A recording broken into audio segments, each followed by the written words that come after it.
എല്ലാവർക്കും നമസ്കാരം. ചന്ദ്രന്റെ അനുഗ്രഹം നിറഞ്ഞ ഒരു ആഴ്ചയിലേക്കാണ് നമ്മൾ കടക്കുന്നത്. അപ്പോൾ രോഹിണി നക്ഷത്രത്തിൽ ജനിച്ച നിങ്ങൾക്ക് ഡിസംബർ 7 മുതൽ 13 വരെയുള്ള ഈ ആഴ്ച എങ്ങനെയായിരിക്കും നമുക്ക് വിശദമായിട്ട് തന്നെ നോക്കാം. എല്ലാവർക്കും ഒരിക്കൽ കൂടി നമസ്കാരം. അപ്പോൾ ഈ വരുന്ന ആഴ്ച നിങ്ങളുടെ ജീവിതത്തിൽ എന്തൊക്കെ മാറ്റങ്ങളാവും വരാൻ പോകുന്നതെന്നറിയാൻ എല്ലാവർക്കും ഒരു ആകാംക്ഷയുണ്ടാവില്ലേ? ഗ്രഹനിലകളൊക്കെ വളരെ അനുകൂലമായ ചില സൂചനകളാണ് തരുന്നത്. എന്തായാലും നമുക്ക് വിശദാംശങ്ങളിലേക്ക് കടക്കാം, അല്ലേ? ഈ ആഴ്ച നമ്മൾ എന്തൊക്കെയാണ് നോക്കാൻ പോകുന്നതെന്ന് ഞാൻ പെട്ടെന്നൊന്ന് പറയാം. ആദ്യം തന്നെ ഈ ആഴ്ചയിലെ പൊതുവായ മാറ്റങ്ങൾ എന്തൊക്കെയാണെന്ന് നോക്കും. പിന്നെ ധനം, തൊഴിൽ, കുടുംബം, ആരോഗ്യം ഈ കാര്യങ്ങളൊക്കെ എങ്ങനെയായിരിക്കുമെന്ന് ചർച്ച ചെയ്യും. ഏറ്റവും അവസാനം ഈ ആഴ്ചയെ എങ്ങനെ നമുക്ക് കുറച്ചുകൂടി ഭാഗ്യകരമാക്കാം എന്നതിനെപ്പറ്റി ചില ടിപ്സും ഉണ്ടാകും. ശരി, അപ്പോൾ നമുക്ക് നേരെ ഈ ആഴ്ചയിലെ പൊതുവായ ഫലങ്ങളിലേക്ക് കടക്കാം. ഒരു കാര്യം ഉറപ്പിച്ചു പറയാം, ഇത് ശരിക്കും നല്ല മാറ്റങ്ങൾ വരാൻ പോകുന്നൊരു സമയമാണ്. നോക്കൂ, ഈ ആഴ്ചയുടെ ഒരു കാതലെന്ന് പറയുന്നത് ഇതാണ്.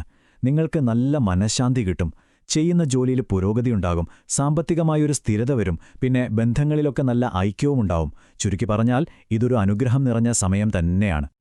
അതിൽ ഏറ്റവും നല്ലൊരു കാര്യം എന്തെന്ന് വെച്ചാൽ, ഈ സമയത്ത് നിങ്ങളെടുക്കുന്ന തീരുമാനങ്ങളുണ്ടല്ലോ, അതിനൊക്കെ നല്ല ഫലം കിട്ടും. കുറച്ചു കാലമായിട്ട് നിങ്ങളെ അലട്ടിയിരുന്ന ചില പ്രശ്നങ്ങളും അസ്ഥിരതകളുമൊക്കെ ഈ ആഴ്ചയോടെ ഒന്ന് ഒതുങ്ങിത്തുടങ്ങും. അത് തീർച്ചയായും നിങ്ങൾക്ക് മുന്നോട്ടു പോകാൻ നല്ലൊരു കോൺഫിഡൻസ് തരും. ഓക്കെ, അടുത്തത് നമുക്ക് ഏറ്റവും പ്രധാനപ്പെട്ട കാര്യങ്ങളിലൊന്നിലേക്ക് വരാം, അല്ലേ? ധനവും തൊഴിലും. എല്ലാവരും ആകാംക്ഷയോടെ കാത്തിരിക്കുന്നൊരു ഭാഗമാണിത്. പേടിക്കേണ്ട, ഈ മേഖലയിൽ നിന്നും നല്ല വാർത്തകൾ തന്നെയാണ് വരാനുള്ളത്. സാമ്പത്തികമായി നോക്കുകയാണെങ്കിൽ ഇത് വളരെ നല്ലൊരു സമയമാണ്. നിങ്ങൾ പ്രതീക്ഷിച്ചിരുന്ന പണം കയ്യിൽ വന്നു ചേരും. അതുതന്നെ വലിയൊരു ആശ്വാസമായിരിക്കും. കടങ്ങളൊക്കെ തീർക്കാൻ പ്ലാനുണ്ടെങ്കിൽ അതിനു പറ്റിയ ഏറ്റവും നല്ല സമയം ഇതാണ്. പിന്നെ പുതിയ ഇൻവെസ്റ്റ്മെന്റുകളെക്കുറിച്ചാണ് ആലോചിക്കുന്നതെങ്കിൽ ഒരു കാര്യം പ്രത്യേകം ഓർക്കണം. ഒരു എക്സ്പേർട്ടിന്റെ ഉപദേശം തേടിയതിനു ശേഷം മാത്രം മുന്നോട്ടു പോവുക. അതോടൊപ്പം തന്നെ നിങ്ങളുടെ അനാവശ്യമായ ചെലവുകളൊക്കെ കുറഞ്ഞു തുടങ്ങുന്നത് കാണാം. വരുമാനത്തിൽ ഒരു സ്റ്റെബിലിറ്റി വരുന്നതും നിങ്ങൾക്ക് അനുഭവപ്പെടും. ഇനി നിങ്ങളുടെ സാമ്പത്തിക ഭാഗ്യം ഒന്നുകൂടി കൂട്ടാൻ ഒരു ചെറിയ വഴികൂടിയുണ്ട്.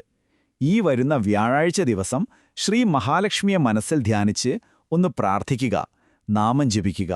അത് വളരെ നല്ല ഫലം തരും. അപ്പോൾ ഇനി നമുക്ക് തൊഴിലിന്റെ കാര്യം നോക്കാം. നിങ്ങളൊരു ജോലിക്കാരനാണെങ്കിൽ മേലുദ്യോഗസ്ഥരുടെ ഭാഗത്തുനിന്നും നല്ല പ്രശംസയൊക്കെ കിട്ടാൻ സാധ്യതയുണ്ട്.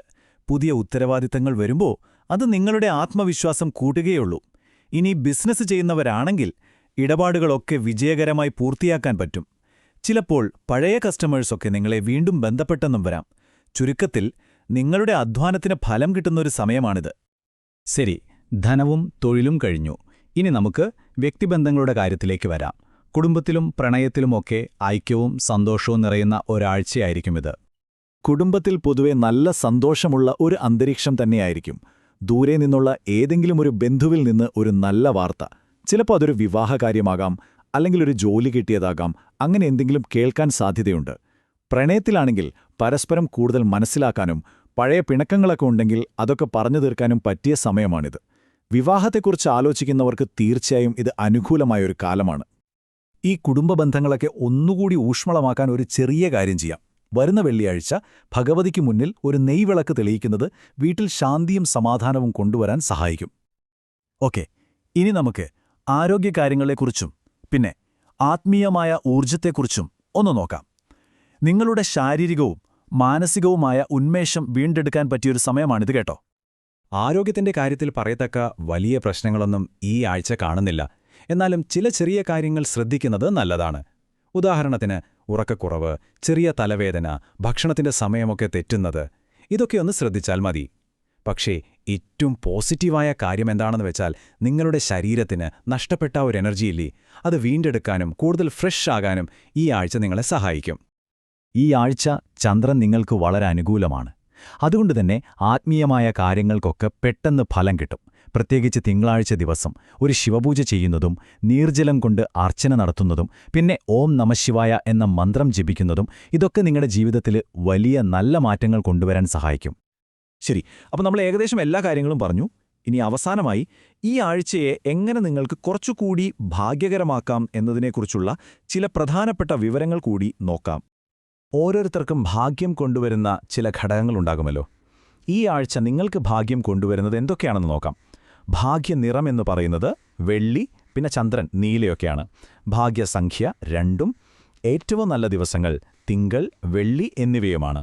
പ്രാർത്ഥിക്കേണ്ട ദേവതകൾ ചന്ദ്രഭഗവാനും ഭഗവതിയുമാണ്. അപ്പോൾ ഈ ആഴ്ച നൽകുന്ന ഏറ്റവും ശക്തമായൊരു സന്ദേശം, ഒരു ഭാവി സൂചന എന്ന് പറയുന്നത് ഇതാണ്: നിങ്ങൾ തുടങ്ങിവെക്കുന്ന കാര്യങ്ങളൊന്നും പാതി വഴിയിൽ നിന്നുപോകില്ല. അത് മുന്നോട്ടു പോകും. കുറേ നാളായി ചിന്തിച്ചിരുന്ന പ്രശ്നങ്ങൾക്കൊക്കെ ഒരു പരിഹാരം കാണും. സാമ്പത്തികമായി നല്ല ഉയർച്ചയുണ്ടാകും. കുടുംബത്തിലാണെങ്കിൽ സന്തോഷം നിറയും. അപ്പോൾ ചുരുക്കി പറഞ്ഞാൽ, രോഹിണി നക്ഷത്രത്തിൽപ്പെട്ട നിങ്ങൾക്ക് ഈ ആഴ്ച വളർച്ചയ്ക്കും സമൃദ്ധിക്കും വിജയത്തിനുമൊക്കെ ഏറ്റവും അനുയോജ്യമായ ഒരു സമയമാണ്. അതുകൊണ്ട് ഈ അവസരം നന്നായിട്ട് തന്നെ ഉപയോഗിക്കുക. എല്ലാവർക്കും നിറഞ്ഞ ദൈവികാനുഗ്രഹം എപ്പോഴും കൂടെയുണ്ടാകട്ടെ എന്ന് പ്രാർത്ഥിക്കുന്നു. മനോഹരമായൊരാഴ്ച ആശംസിക്കുന്നു.